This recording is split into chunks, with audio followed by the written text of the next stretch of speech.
everybody. Thanks for tuning in. Welcome to today's Inspire Me lecture. As always, I'm Alyssa Willis, Head of Student Communications here at UWE Bristol. Our speaker today is Ravin Singh. Ravin completed his bar vocational course here at UWE and is a founding partner of Messrs VIN Partnership, Advocates and Solicitors. His talk today is about his journey after leaving UWE Bristol, beginning his practice as a lawyer in Malaysia, and how he set up his own firm. He'll cover issues he's faced and how his fellow UWE Bristol mates are today his colleagues. He will also explore practice today in the new normal after the pandemic. Following Ravin's talk, we'll have some time for questions, and we'll be recording this lecture, and it will be available in our speaker library. I'm delighted to pass over to Ravin. A very good afternoon, everyone, and a very good evening to some of you all who are in the same time zone as me. Thank you so much to UWE for giving me this opportunity to speak on my life journey and in practice. And thank you for considering me for this position. I began my career in Malaysia. Initially, I actually didn't think that I was going to practice law. However, a very close friend of mine at the time gave me a lot of encouragement, and I decided to give it a go at the time. Now, when I always knew that this was something I would be interested in, but perhaps with lack of planning at the early stage of my studies, I got a bit distracted. However, I eventually went to Help University here in Malaysia, where when I walked into the university for the first time, I told myself, this is where I want to go. And that's when I started my law degree. I did a tuning with the University of Wales, Aberystwyth, and completed my final year in Aberystwyth. And thereafter, I signed on for the bar vocational program at UWE. Now, one of the things that I want to speak about in this lecture, while I go through my career advancement or the route that I've taken, I would also like to add in certain points where I think there were certain lessons or life lessons which would be of use to younger students who are signing on. I remember when I got the conditional acceptance from UWE when I was in my final year at law school. And I was quite pleased. I was quite pleased that I got a place. And as many of you would know, getting into the bar vocational program at that time, it was 1 in 2 or sometimes 1 in 3 individuals who get a place. And I was never considered the top student. Should have done a bit better. And when I received the conditional acceptance and thereafter the full acceptance after my results were out, I was very intrigued in what were the terms of reference used by the university when deciding whether to accept my application. At that time, I met up with our lecturer and program administrator, Mr. Stephen McDowell from UWE, and I asked him about a dinner at the university one day, and he explained to me that it was my CV which he found to be different. Now, at the time, I was an active debater. I was an active member of Rotrack, which is a movement junior to Rotary. I was active in many activities which involved motorcycling over long distances with many people who were much older than me. I had a lot of my CV was not considered something common, and that was what they were looking for at the time. I understood what they meant. The fact is that UWE was not searching for one particular type of student. They were looking for people from a wide variety of backgrounds. And I think that's what would be one of the lessons for for students coming into law school or whichever program you choose. The idea is not to only concentrate solely on your academic qualifications. You should, at a very early stage, start to diversify, get involved in activities which you normally may not, get involved in clubs, associations, societies, which, while I admit, will take some of your time, but they really broaden your horizons and they really gives you a better understanding of how the world works and so on. So at UWE, a lot of the people I studied with at UWE are till this day some of my best friends and some of my colleagues. I will speak about that a little bit more later. And subsequent to my year, subsequent to finishing my bar, I was admitted as a barrister at the Honorable Society of Middle Temple to the Upper Bar, and I returned home. When I returned to Malaysia, I knew that I wanted to commence my pupillage or reading in chambers immediately, and I started my pupillage at a firm called Messrs. Ravin Singh and Company, and my pupil master at the time, Dato Jagjit, was a very established lawyer, and still is a very established lawyer, and he handled very high-profile matters when I was there. And while there was a lot to learn, I at that time already knew that my area of interest was going to be criminal litigation as well as personal injury. But I also knew that there would be very little opportunity for me to handle the more publicized cases or the high-end cases which he was handling at the time, due to the requirements of the clients as well as the public attention to the matter. So one of the things that I did early on was I immediately signed up with the Kuala Lumpur Legal Aid Centre and volunteered to take on legal aid matters, which was where you got paid a very, very basic fee for your time. This is very different from the legal aid system in the UK. The legal aid system in Malaysia at the Bar Council was privately funded or is currently privately funded by all lawyers in Malaysia. Every lawyer in Malaysia contributes a certain amount of money, which then funds the legal aid systems, the Bar Council legal aid centres. And as such, you really got paid very little for the cases that you handle, and it was only for your disbursements mainly. But I did this because I knew that criminal litigation is where I wanted to go. And the best way for me to get that experience was to get my hands dirty, so to speak, and to have full control of my own files, as well as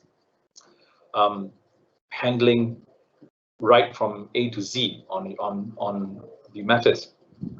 And that is where I think I really, for lack of better words, I really got all my experience, a lot of my experience, and it really gave me the confidence and also the affirmation that this is what I really wanted to do.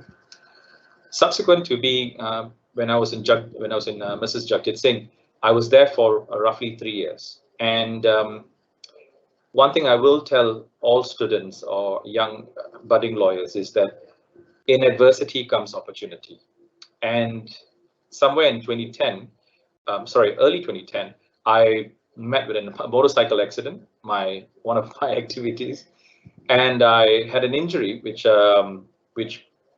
put me on 3 months medical leave. And I was sitting with one leg up on a hoist and wondering what was I going to do. And at that time is when I asked myself, did I really want to continue practicing in an establishment which was already developed, or was I planning to build my own? And at that time, I made the decision that, seeing as I had this time on my hands and it's something I wanted to do, I went ahead and set up my own firm. I must say, at the time, I was really in two minds about this, and a lot of my colleagues came into support and said, this is something you should do. And that's how my first firm, Messrs. Ravin & Co, was set up. Setting up my own, there was many concerns about, well, let's be honest, survival. When you set up a firm, when you're 3 years in practice, there are a lot of concerns about where will your clients come from, and will you have enough to sustain? Now, because I was very clear about this endeavor, I was very lucky, and I had many lawyers who had contacted me and said, could you please handle cases for us? If you have time, could you please handle cases for us? We'll pay you a counsel fee. And that's exactly what I did. I handled a lot of cases as counsel, and some of them went quite well. And we never once had a situation where we had any difficulty or to survive. A year later, another partner of mine, another colleague of mine, also from UWE, approached me and spoke about a partnership, and that's when we renamed Ravin & Co. to Vin Partnership, the firm which I practice in until this day. One of the other things which I also had an interest in was service. While money was important, I always knew that I was interested in service, aside from legal aid, was also to the bar. And from a young age, I had made sure that I was always involved in bar council activities, bar council committees, whether it be at state bar level or at national level. And well, as luck would have it, when I was in my 7th year of practice, I was then elected as the Kuala Lumpur Bar Chairman, a position that I held for 2 years by convention, and also I was a member of the Bar Council. This is my background of how my life took steps after I left UWE and until the point where I set up my own firm and my position at the bar. Practice in Malaysia is fairly straightforward. A lot of our procedures are the same as that in the UK, except as we don't have the jury trials. And practice was going on pretty well, and timelines were quite strictly adhered to in Malaysia because of we had a chief justice about 2 chief justices ago who made sure that all case backlogs were dealt with, and as such, all lawyers and clients benefited from this speedy handling of trials. However, things have changed. As you're aware, due to the COVID-19 pandemic, Malaysia went into a full lockdown on March 18th, 2020. And we were in a lockdown for roughly 2.5 months, almost 3 months. And thereafter, we were on a control movement order until the 3rd quarter of last year. Unfortunately, we went into another lockdown in most states in December. Sorry, I beg your pardon, in January this year again. Now, as I mentioned earlier, in adversity, there's always opportunity. The backlog of cases now, roughly for civil matters, is about 6 months.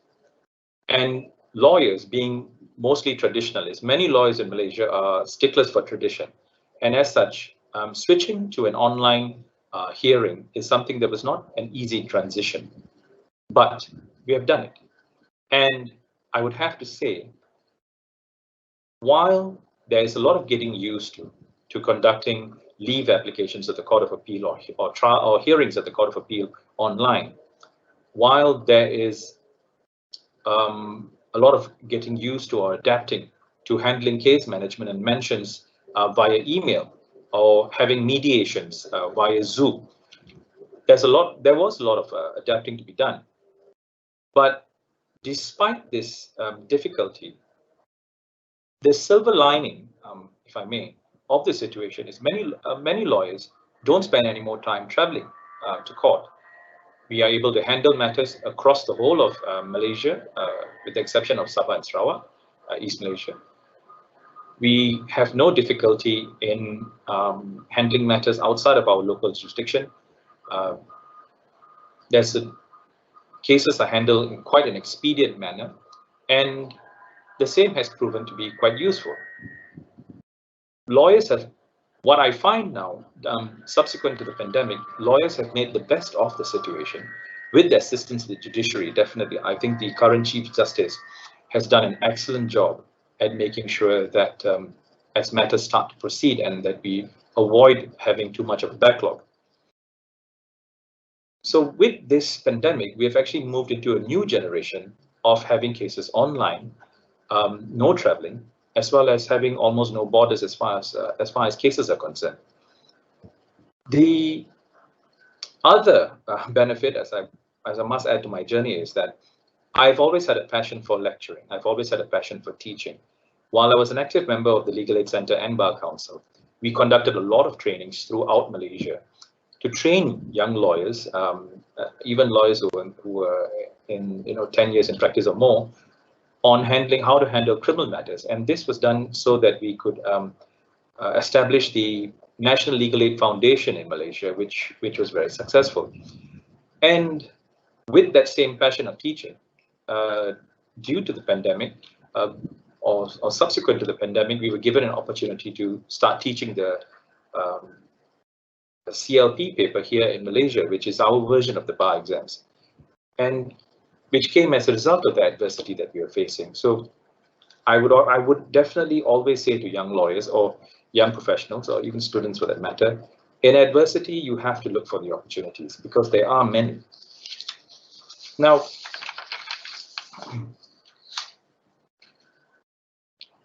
my advice to those of you all who are starting your endeavor, your degree, always try your best to plan ahead for what is it that you want to do. Try your best to envision, where do you want to be? What kind of work do you want to handle? And if you're not sure, explore, learn. If you're a young lawyer and you would like, if you're a first year law student or you're planning to join a law degree, take some time. Find out what legal practice is like. See if that's something that you want to do. Come up with a plan. If you have a plan, it makes execution much easier. I said at the beginning part of my lecture, at the beginning of when I was studying, I knew that, I had a inkling that I wanted to practice law, but I wasn't really sure about it at the time. Of course, today, if you ask me, I'm glad that I did. But always start off with a plan, and that would be huge benefit. I will like to adopt a small anecdote. I remember when I was a young lawyer and I watched a documentary on Channel News Asia on a very famous murder trial in Malaysia. For Malaysians, you would know this case, Jean Pereira, the murder case. And I remember watching a prominent Malaysian lawyer, Dato' Kumarendran, on the screen, and how he spoke about handling of the said matter. And I told myself, I said, one day I would love to be in that. I would love to be given that opportunity. And one of the cases which I handled for the Legal Aid Center was a criminal matter. I won't go into the details of the case. And very, very surprisingly, I'm glad to say, 5 years later, I was interviewed by Channel News Asia, and what I envisioned or I wanted eventually came true, and that was great. So I would tell you, know what you want to do and head in that direction. Collaborations.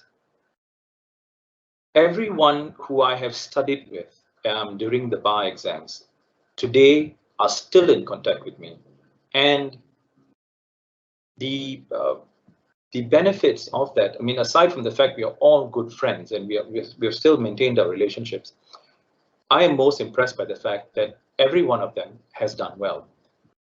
I could just to name a few. One of my best friends, Aaron Matthews, has just set up his own practice. He was working for a very established firm, Messrs. Shuklin and Bock, for many years, and subsequently he joined another firm and went on his own. Our good friend Sabira Rahman is with Abdul Rahman Saad, a partner. Our good friend Jax Ng is a partner of Lee Shimuddin Allen and Cladhill, and so on. I've noticed that, another good friend of mine, Shankar, also did the bar with us. He's a partner of Messrs. K. Saladas. Looking at all the friends that we had back in university, the people we studied with, the people that we revised with, are the same people we work with today. If you build relationships at the time of your studies, maintain those relationships. Understand that if you're in this for the long run, the best people to work with are the friends who you're used to working with, the friends who would be cut and dry with you on whether you're doing something right or wrong, and the friends who would assist you and with your cases or with whatever endeavor you have. Till today, I will be sitting in many of my colleagues' offices and discussing matters where we would collaborate on, and they would contact me when they need assistance with criminal matters. as well as personal injury. So, and always don't ever feel afraid or have any restriction on yourselves whether or not you can ask for assistance or work with someone, because that is how you learn. You have to ask, and that is how you will improve. Never stop learning. I left UWE in 2005, and I've just turned, well, I shouldn't tell you my age, but I've just turned 40. And as I was talking to to Gemma and all earlier, I said I've got a dissertation due tomorrow for my master's, and I decided not to do a master's in law. My master's is not an LLM. I'm doing an MSc in economic crime management. It's something different and something I wanted to learn about. And recently, I was handling many matters that involves personal injury claims on the issue of prosthetics and orthotics. And I've even explored the possibility of doing a course in that area. Never stop learning. No matter what happens, any information you gain will be of some use to you at some point in your future. Never stop learning. If you see opportunities coming to you, if there are courses offered, even though it may be a weekend course, it's a full-on master's program, if you can afford it, take it. If you can't afford it, try to get a bursary, but take it. Motivation. I have to say that motivation it's very intrinsic. It's something that must come from within. While it is definitely attractive to be recognized for your work, it's definitely attractive to be recognized for any sort of achievement. That usually is short-lived. Extrinsic motivation, I believe, is usually short-lived. And many of the time, the work that you do, especially if you're entering the world of legal aid work, you're not going to get any recognition for this work, and you should not expect it either. And that's why I say, to feel motivated, to be motivated, look for what is it that's within you that makes you want this. It has to be something that comes within you. You must want to achieve whatever goal you set yourself to. And for that reason, the fact that you all have come this far and you have chosen this course, and I would advise you to make a plan for what you want to achieve in the future and stick to that, and work your way towards it. I will be willing to take any questions that you have. Oh, that's great. Thank you. Thank you so much for that. It's really interesting how you're saying, about looking within yourself to find where how you get motivated and everything, and making a plan and sticking to it. So I think that'll resonate quite well with a lot of the students that are tuning in. What I'm going to do now is just go to some of the questions that have been asked over the side. The first one, Ravin, is, do you have any advice on searching for opportunities so that students can build experience? Okay, so I'm going to assume that that most of you all are law students, but even if you're not, one of the things which really impresses me about some students that I've met, I'll give you an example. A young lady applied with my firm, and we had actually written to her and said we're not looking for any pupils at the moment. And I was most impressed when she called me and she asked to speak to me, and I took the call and I said, how can I help you? And she said, I sent you an application and you rejected it. I said, yes, I have. And I explained why. And she said, but could I at least come and meet you? And I was thoroughly impressed because, and I told her, and I said, in the years that I've been in practice, I've never seen a student take this kind of initiative to be with, to join a firm. And that's what I will say to students. If you think there's an internship out there that you want, go for it, ask for it, look around for it. Do not be shy. Do not be worried about embarrassing yourself. Don't be worried about, none of my friends are doing it. Therefore, I'm not really into it. If you would like an internship somewhere, go for it. If you're a young lawyer, if you're a young student, and you feel that you have a language barrier, which in some jurisdictions is a problem. English is not necessarily your first language. If you feel that language is a problem and you want to improve yourself, seek out programs which teach English, or look for any opportunity you can where you can engage people who will speak to you in English as opposed to only in your mother tongue. I don't believe that there are no opportunities as far as pupillage is concerned. Sorry, as far as attachments are concerned, I can say with certainty there are many opportunities. So if you want an attachment somewhere, go for it. Try. If you get a rejection, try to ask for an explanation. Try to appeal. Many people will be impressed by the fact that you are persistent and you really want to be part of the organization. Oh, that's great. Thank you so much, Ravin. On to another question. In your opinion, what are the biggest challenges that international students face? Okay, when I'm going to use my experience back in law school and as well as the information that I have due to the COVID-19 pandemic. So when I was in law school, I understood that students came from many different backgrounds, and as such, they had language barriers. They were not used to the social life in university, which could be quite different from where they are from. And again, I'm going to go back to my advice earlier. Try not to stick within your comfort zones, only with your friends. While I'm not saying abandon your friends, get to know people from other jurisdictions, students from other jurisdictions, spread your horizons, and do your level best to take advantage of any courses offered by the university, any classes offered by the university, any clubs at the university where you would meet other students so that you can practice your language as well as your social skills. And subsequent to the COVID-19 pandemic, international students, the situation has changed. You're learning from home, you're learning from, you don't have the campus lifestyle. And I understand that this can be quite difficult to accept, I mean, considering the fact that everybody else before this had that campus lifestyle. My advice to those students would be, again, look for opportunities in joining online classes, online social networks, and try your best to meet more people and to broaden your horizons there. Oh, thank you very much. We have a question from a student here who says that they have permanent residency for Canada, and if they want to practice there, they need to do a conversion course. Is this something you had to do? And did you experience any other difficulties or hurdles in order to practice in Malaysia? Okay, so we don't have, in Malaysia, for those students who qualified from the bar vocational course, did not need or does not need to undergo a conversion course. So that is not a problem that I had. The only thing that we had to do was return to Malaysia and commence a 9 months pupillage. And in that 9 months, you would have to carry out 14 hours of compulsory legal aid.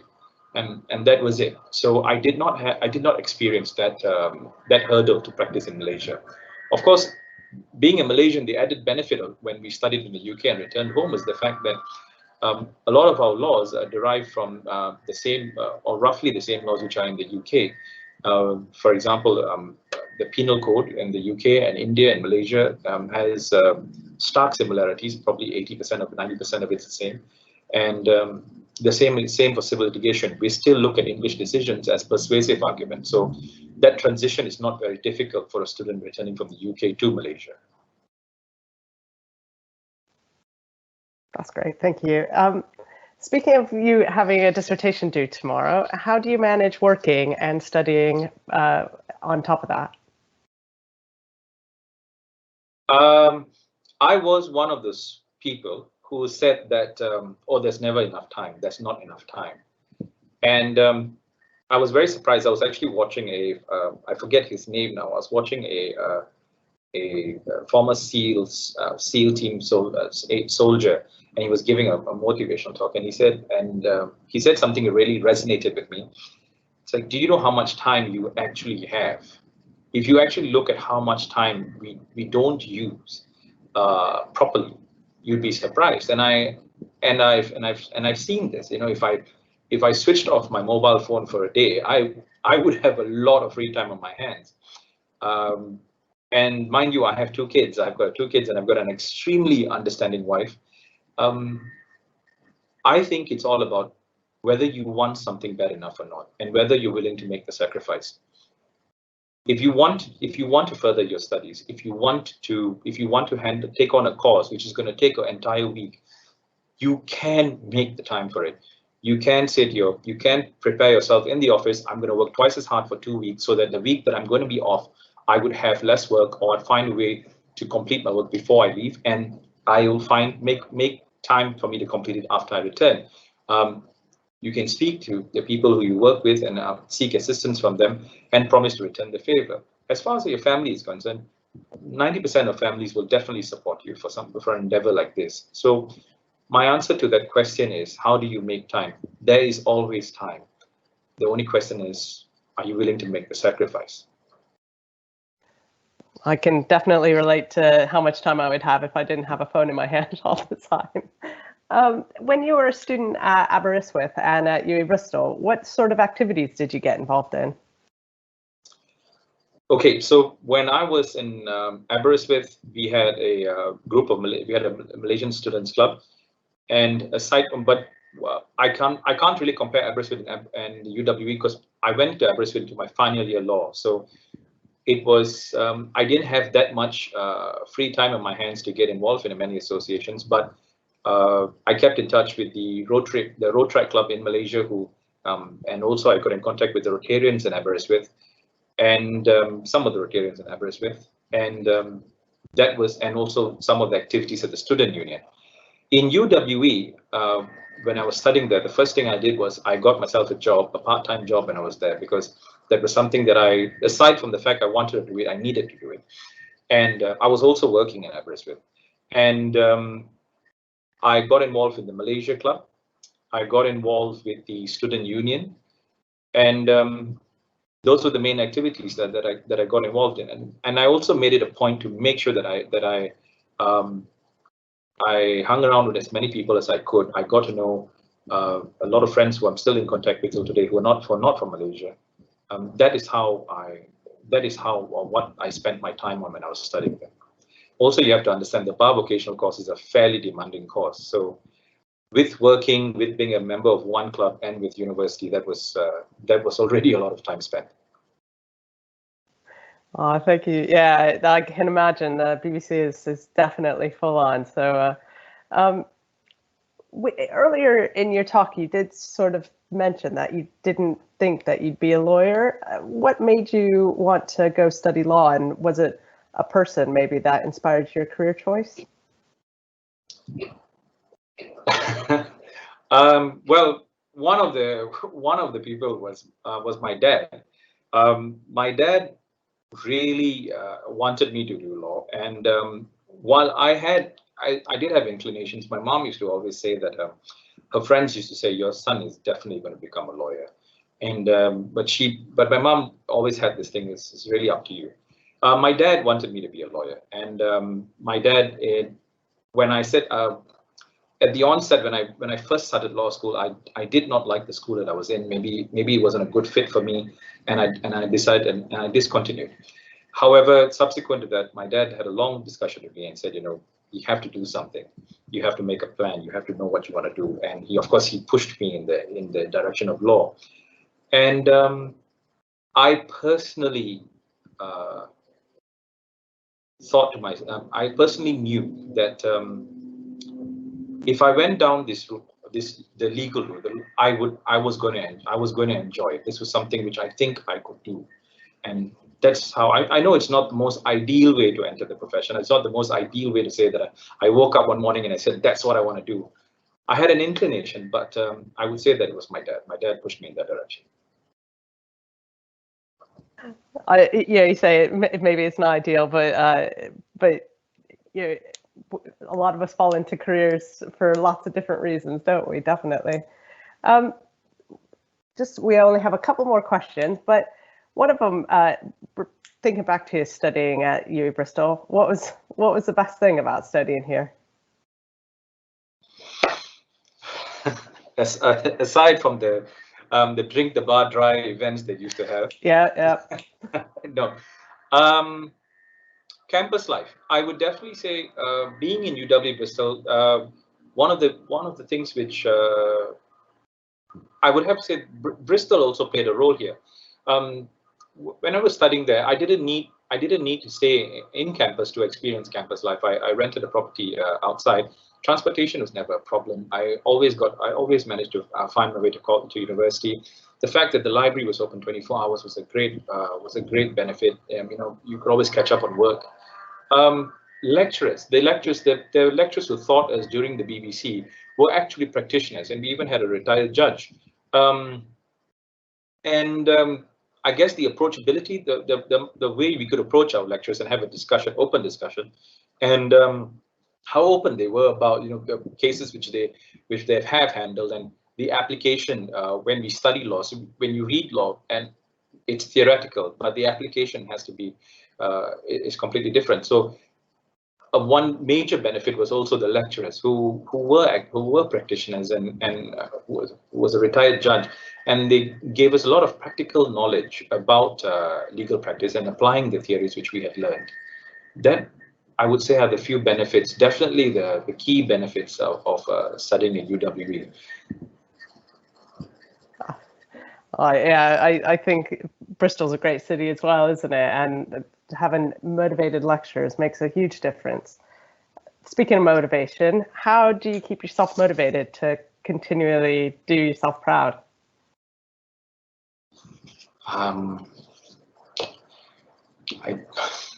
My answer is how can you not? I'm surrounded by people. Everyone around me are people who excel. Everyone around me, all my friends, my family, everyone around me has always encouraged me. And as I started, when I qualified and moved on to studies, I moved on with practice. I'm more certain what is it that I want to do. After I had completed my stint at the Bar Council as well as the legal aid centers, I then realized that I would like to concentrate on my practice. And now I'm looking at diversifying my practice, and as opposed to only handling criminal and personal injury, we're looking into moving into a different aspect of practice. We're looking into I myself is now looking into going into part-time lecturing, and that's my motivating factor. My motivating factor is to not stay where I am, is to keep moving and keep learning new things.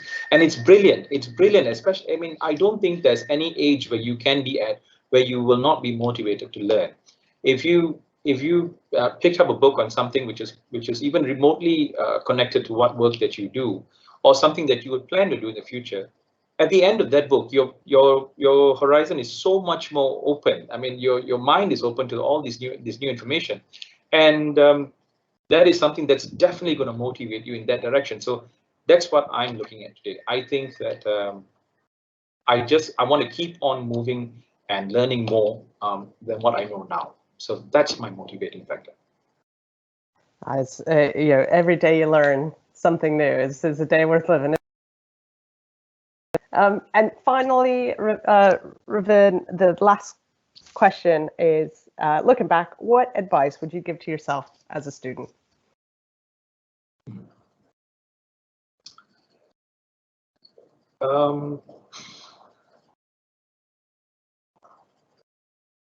I would first start off by saying that there'd be very little that I would change. Obviously, I would tell myself to pay a little bit more attention and to probably study a little bit harder. I would definitely say that. But I would tell myself, if I had an opportunity, to plan ahead. If I was interested in criminal law at the point when I was studying, I may at that time have considered to stay back an additional year and complete a master's in criminology.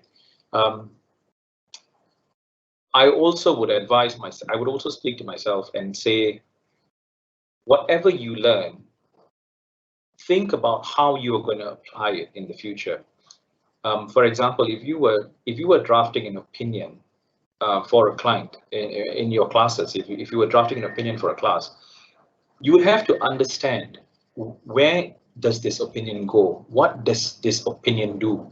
If you were to draft it when you're out in practice, this opinion is going to land up on a board table where you would have an entire board sitting down and reading it, and thereafter planning the strategy for their company based on your legal advice.